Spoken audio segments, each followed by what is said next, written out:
Okay, I'll go ahead and start. This is largely an informal chat session, and I recognize all of the names of the attendees, so that's good.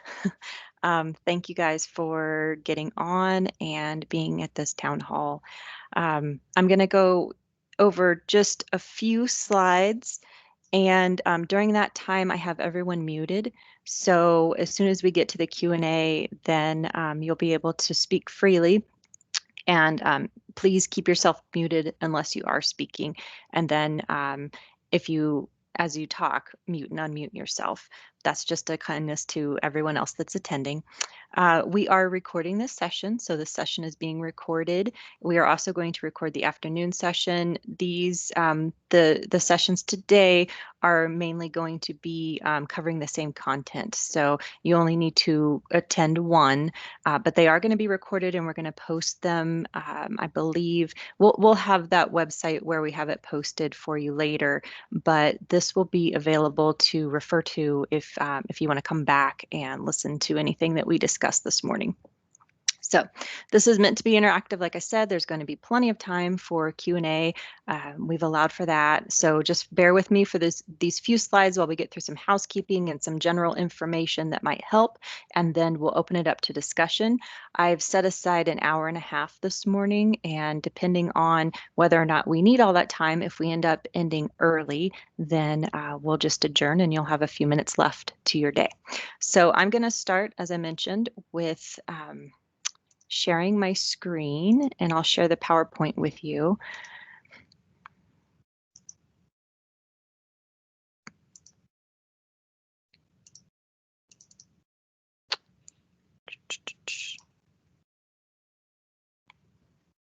Okay, so as I mentioned, this is the town hall for the REHS RS exam updates. And just for those who aren't maybe familiar with Teams, I know there's a lot of different software services out there, and they all kind of have their similarities, but this is specific to Teams.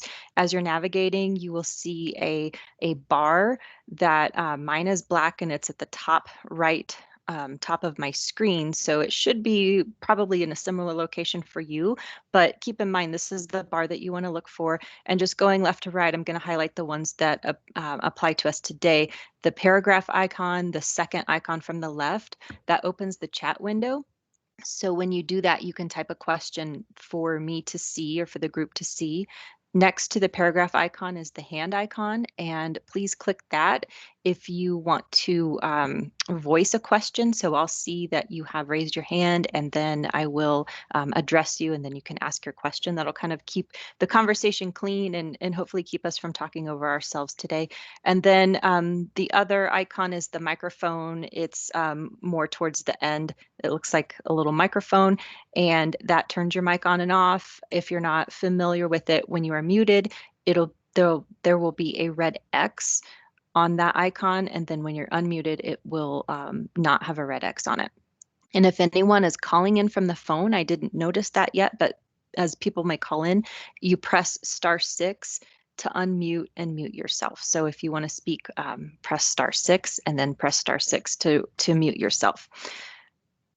Okay, so this schedule, this is the morning session, and as I said, we have allowed an hour and a half. It's going to go until 9:30 a.m., which is 11:30 Eastern, and it's being recorded. There's also an afternoon session, so if you have to drop off early, you can come on to the afternoon session if you need to, but please don't feel like you have to come to both. And we are planning to have another round of town halls in March, but those dates are TBA. It'll probably be similarly on a Wednesday, something like this where there's a morning session and an afternoon session, but the exact date is to be determined. I kind of want to see how this first round goes today. So the town hall purpose, the reason that we're doing this is to inform interested parties about upcoming changes to the REHS RS exam. So this is a natural part of exam maintenance. This was done a few years ago. We updated the blueprint and we're doing it again. So it's not anything unusual. It's a typical part of the life cycle of a credential test. And so we are coming up at that point for the REHS RS.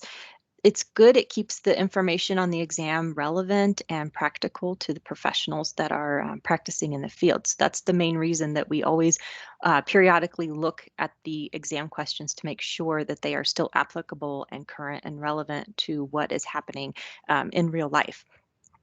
And so we are going to provide details at the blueprint level. The blueprint is a publicly available document. There are links, and the links are in the PowerPoint. I'm also happy to share. I'll put the links in the chat, but we're going to go to that level of detail and provide some significant dates as far as when this exam is going to start occurring. And then also mainly is just to be present to answer your questions and respond to concerns. So this is just an informal time to share information. As I said, here are some helpful documents, and I'm going to go ahead and just pull those up for the sake of time. The first is the actual blueprint. So this is what the new blueprint is going to cover. So you see that there are categories, and then underneath those categories, they are broken out a little bit further. If you see, there's performing environmental health surveillance, and then the activities, the duties and tasks that fall under that. I won't read them all out, so you can at your own time review this. Conducting inspections. This is the largest part of the exam, is conducting inspections, and underneath that it shows all of the different breakout of the inspections and what you would need to know. Again, conducting investigations is also probably the second largest section of the exam, and so these are all the investigation buckets underneath this particular group. Conducting compliance review.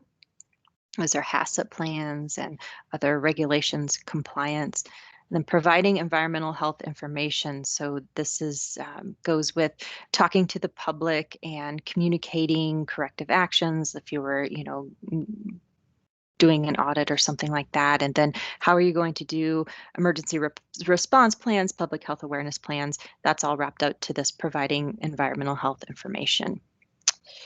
The other document is this new exam FAQ, and I'm not going to go through the entire document, but I do want to draw your attention to this crosswalk that we created. So this is a breakdown of what's kind of basically the major changes. And if you notice, they aren't really that drastic. So this exam, yes, it is getting updated, but it's not like there's a whole brand new bucket of knowledge that you're going to be asked to know. So here's a crosswalk of how the old exam translates to the new exam. And if you see where in the old exam, the current exam, I'm sorry, it's the current exam, it's going to still be in place through the end of August. And so conducting inspections makes up about 55%. And in the new exam, the facility and systems are all kind of combined into one. So inspections represents all of the different facilities, all of the different systems, all of the things that would need inspected, if you will. And so it goes from 55% to 48%. So that's very similar. Investigations, again, investigations is 12% right now, and that is increasing up to 18% when the exam is revised. Compliance is about the same, just a few percentage points difference there. Promoting environmental public health awareness is almost the same as well. And then emergencies is the same. So if you've noticed, the exam hasn't changed all that much. However, performing environmental health surveillance and promoting environmental health information, they've covered these other areas. So it's pretty much not too many drastic changes happening, but they are happening. So we just want to make sure that everyone is aware of that. Okay, now I'm going to go back to my PowerPoint. And again, I'll put these questions in the chat, or these links in the chat later, so that you can get to them and find them helpful. You can also find them on the NEHA website. So both links are found at the REHS RS credential page on NEHA, and that's if you go to neha.org. go to professional development. Under professional development, there are credentials, and the REHS is the first credential that comes up. So that's another area where online where you can find information. Okay, so now we're getting to the Q&A part. I'm going to, like I said, I will copy these and put these in the chat, but just as you have questions, like I said, you can raise your hand, type questions into the chat, and there.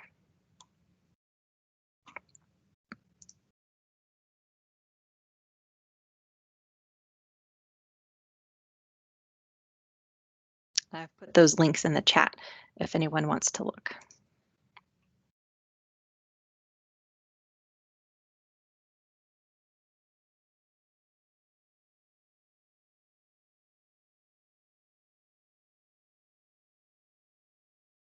No questions? I see Carol and Eileen. I see a few others down below.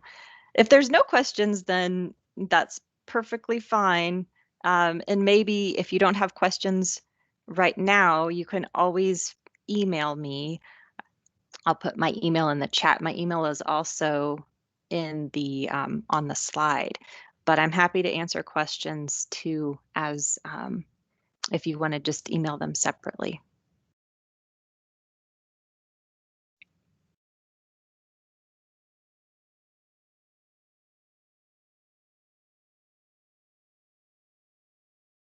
Sarah? Yes. It's Carol. Yeah. I kind of know this, but did you want to touch on how the number of questions is going to change a little bit? Sure, I will. So yes, we are going to take the total number of questions down from 250. Right now, they're going to be a total of 225. And with the 250 questions that we have right now currently, 25 of those are pilot questions, meaning the individual, you answer those questions and they're good for statistical analysis, but those 25 questions do not count against you in your performance of the exam. So they don't count towards your score, but it's good to know if how those questions are performing so that we can eventually make them live questions. So the current exam has 225 live questions, which are questions that you do get scored on, and then 25 pilot questions. So this new exam will have 200 live or scored questions and 25 pilot questions. We're dropping it just by a total of 25, but it's important to keep in mind that you still have a cut score of 650. So in order to pass, someone would have to get 650 or higher. The exam itself is not getting any easier just because we are taking away some questions. That does not make this particular new version coming out easier than the one that we have out right now. And we don't have plans at this point to change the timing. So this current exam, it takes there's two 2-hour sessions. You have a 10-minute break in between. As far as I know, that's still going to be the plan. But if that changes, we will definitely communicate that out. I could see, if anything, maybe we would take it down to 3.5 hours, but I don't see anything drastically changing on that front. And again, we'll just communicate that. But that is a change.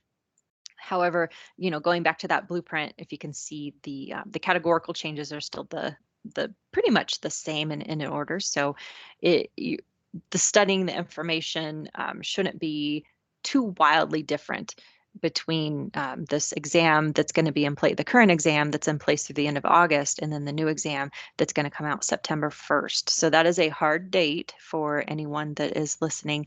The hard date of September 1st. Once September 1st comes, then we are going to go to that new exam, and it'll just take place of the exam that's existing right now. So I think it's good to know in general. It's good for everyone to be aware, especially NEHA staff, and to know what's going on.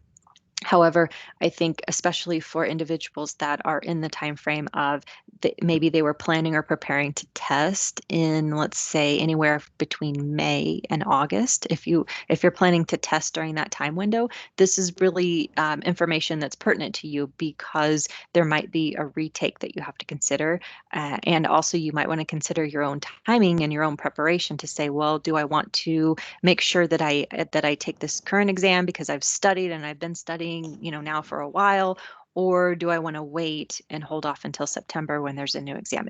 That is your choice, but we're trying to give you as much information and tools to make an educated choice as possible. Eileen, did you have a question or comment? Sarah, there's a question in the chat Chat? box. Great. Topi is saying, so passing is 650 or higher. Correct. Yes, Jim. And that's what we have right now. This is the NEHA passing score. When you do have your state exams, you can choose your own. So Jim, I don't, off the top of my head, I'm sorry, I don't remember if Maryland has the same passing score, but it is that's not going to change. Carol, do you know? He's with Minnesota, I Oh, believe. It's a different Jim in Maryland. James Topi, I believe, is with the Minnesota program. So I didn't quite understand your question because there's another hand up now too. Okay. Yes. The All right, score. this is Bert from Maryland. I don't know if Jim Merrill is on the call, but yeah, that's the Jim from Maryland. So I have two questions. One has to do with your piloting of questions. So it appears that you're going to continue to pilot questions even though you're adjusting the total downwards. How long does a pilot question stay a pilot question before it gets put into the rotation? And also, this 650 scoring, I have to admit, has baffled me since you've put this in. Can you actually explain how, because it doesn't seem to be a straight percentage. So I'm just trying to figure out, how do you get to 650? Sure. And you're right, it is not a straight percentage. And that was intended when we worked with our psychometricians and our testing company, Professional Testing Inc., moved to a 3-digit scoring rather than a percentage. And mainly that has to do with the kind of, to your point about the pilot question. So a pilot question, it may stay in pilot status, it's variable. And a good rule of thumb is to maybe hopefully every year, sometimes it doesn't happen every year, but it's a good idea to annually have an exam workshop where subject matter experts look at the questions. They go over the statistical analysis of the pilot questions, and as those pilot questions prove that they are doing what they are intended to do, then they are moved into active status. And so that's done at those workshops. So like I said, it could happen annually. Sometimes it might actually be, more like every couple of years, but there is no hard and fixed timeline for that, which goes into the reason for the 3-digit score. As you cycle in different questions, some questions carry a little bit more weight than others. And so if you have this numeric score, it ensures that no matter which questions are on the exam, the overall passing has the same weight. So whereas if you were going with a percentage, it might be easier or harder, if you will, if you were just aiming at a percentage rather than a 3-digit score. That's how it was explained to us. Now, there are a couple questions in the chat, but before we get to those, Carol, do you have anything else to add? Because I know Carol Newland was here, the credentialing specialist, when the 650 score was created and was adopted. So she might have a little bit more information, but since I've been here, we've been doing the 650. Yeah, it was a significant change. I wasn't part of the decision. And when I found out it was changing, I thought, oh my, this is going to really affect the states that require a certain percentage scores. I mean, the decision was made before I even found out about it. I've seen the formula. The testing company uses a formula. It's pretty complicated. It's got X's and Y's and Z's. I don't understand it, but the people that develop it and implement it, they have PhDs in psychometry, which is designing tests. and they know what they're doing. So the way I think of it is that some questions obviously are easier than others, and those questions are sort of analyzed, and I don't know if they're rated or ranked or something, but they manipulate the score. So when some easier questions get moved off the exam and maybe a couple more difficult questions get moved on, that they can adjust it so the same level of competency is a 650 score. And the 650 number was just sort of an arbitrary number. They wanted just a basic number. It's going to stay the same in the future. That the whole point of having the 650 is as the exam changed, the passing score wouldn't have to keep going up and down depending on if the exam's a little harder or a little easier each time. The passing score remains the same. The difficulty level remains the same. Yeah. What, Jim Topi on here has a question about California. Yeah, it wouldn't affect, Jim, the exam is going to be the same, so it's the equivalent. So anything that has to do with reciprocity shouldn't change. Now, with California, it may be that California grants Minnesota reciprocity. To my knowledge, on a case-by-case basis, they will consider NEHA for reciprocity, but I don't think we have a just across the board yes or no answer about that. My understanding is that it's dependent upon the candidate when they are applying for reciprocity in California. That being said, as we just talked about and went over, the rigor of the exam is not changing. That's why this is just updating, shuffling the categories of what's kind of the material covered, and shuffling those categories so that we aren't testing environmental health professionals on practice that was, going on maybe 10 years ago, because times change, and over time we do need to refresh and update. So that is the main reason for that. And I hope that I addressed that question for you. If not, feel free to follow up with an email to me, Jim. Can I just Yeah. jump in? I interpret his question as meaning somebody took the California exam and they're applying for reciprocity to Minnesota. So he's asking, do these changes affect their exam passing score? California has a separate exam, a separate, I don't even know if they have a percentage score or another type of score. Our changes do not affect the California exam in any way. So it's still up to you whether you would allow reciprocity for somebody that took the California exam. Yes. Jim, let us know if you still have questions, because it's important. Yep. So I do want to go to Shanna Kong asked if the examination study materials are going to change. And yes, we are in the process of actually the department in NEHA, the entrepreneurial zone, is they're revamping a little bit the current study guide.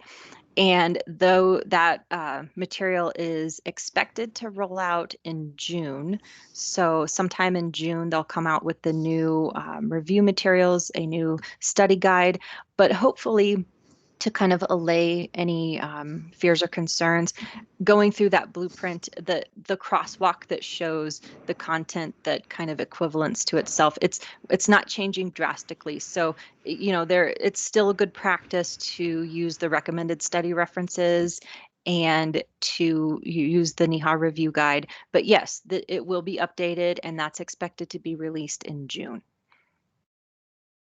Okay.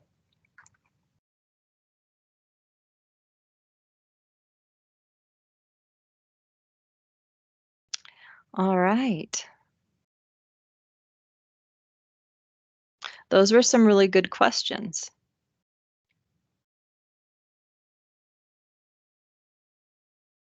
And again, if you think of something later on that you want to ask, feel free to send me an email or give me a phone call, and I'm happy to go over those questions with you.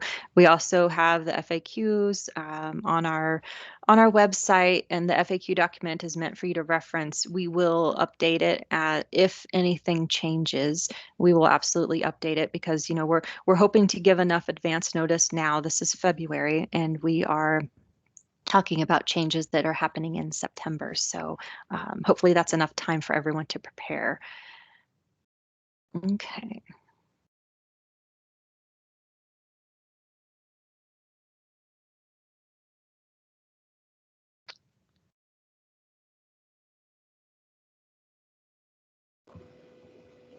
All right, Sarah, just one more thing. I know you, Sure. you flashed up on the screen there where these links were, and you said you Yeah. were going to put them in the chat or something. My Mhm. technology skills continue to baffle me, or their lack That's of. fine. Would you like, I can send them out to you directly. Yes, Yeah, that would, I that will. would, that would be great, because this way here it'll be easy to refer to them instead of trying to go track them down. Absolutely. Um, They're also going to stay up on our website. So if you can even give us that website link again, because I know Mhm. you said you went to NEHA, but then there was a place to track down. I didn't get a chance to jot that down. Yeah, no problem. I'll put it in the chat again, but again, it's very easy and convenient. I will send an email with the links out. That is no problem. So I just put that in the chat. This is the page with this is our REHSRS credential landing page. So it has a lot of information specific to the REHSRS credential. And that's where anything that we post, we might have it in other areas, but we will always include it in this particular area as well, because that's somewhere where a lot of people go when they are looking to apply or interested in finding out more about the credential. But yeah, Bert, I'm happy to send you those links as well. All right, that'd be great. Mm-hmm. Thank you. Yep.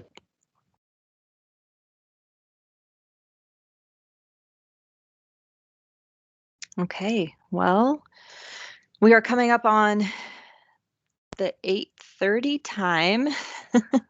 And I want to give you guys plenty of time, but if we don't have that many questions, we can certainly end early. Again, we want to give everyone the opportunity to ask us questions and just feel comfortable. Mainly, we want everyone to feel comfortable with this because, like I said in the beginning, this is a normal, regular, usual part of having a credential exam is that periodically you look at what the exam covers. And when I say it, really behind the scenes, there have been so many people that have chipped in and contributed to this effort. So to give you an idea, we began it's called a job task analysis revalidation. And so job task analysis, as you can imagine, it looks at what the jobs and tasks and skills are needed for this particular profession. And so we gather subject matter experts. They review the current blueprint, the current exam coverage, and see if that needs to change at all. And then once there's some proposed changes, there is a massive survey that goes out to as many practicing professionals as we can identify. So in this case, we went to the state programs. We also, the ones that license the NEHA and even those that do not. So tried to get as many state specific programs as possible. We also asked the Sanitarian Council, the Board of Industrial Hygienists, the Public Health Association, and we also looked through our records. So current credential holders of NEHA. There were thousands of people surveyed, and so they responded to the survey. The survey it takes about a good 5 to 10 minutes, maybe even a little bit more, but professionals are answering questions about what they do on a regular basis and the percentage of how that equates into their overall profession. And so in that way, then the proposed blueprint is validated by survey results. And so all of this takes about, a little over a year, maybe a year and a half to 2 years before we're finally getting to this point. So keep that in mind too, is that when this was actually designed in 2020. And so that's kind of the nature of the beast is, you want to keep current, but then you're kind of also working in arrears a little bit, trying to get everyone together and get consensus. But there's been a lot of groundwork, and this has been in place. This has been going on for quite a while, and then now we're at the point where we can share information and have concrete dates and the blueprint. And as I mentioned, it's all meant to help and assist with any questions or concerns, or triaging, if you will, that you need to do. So that's the main point.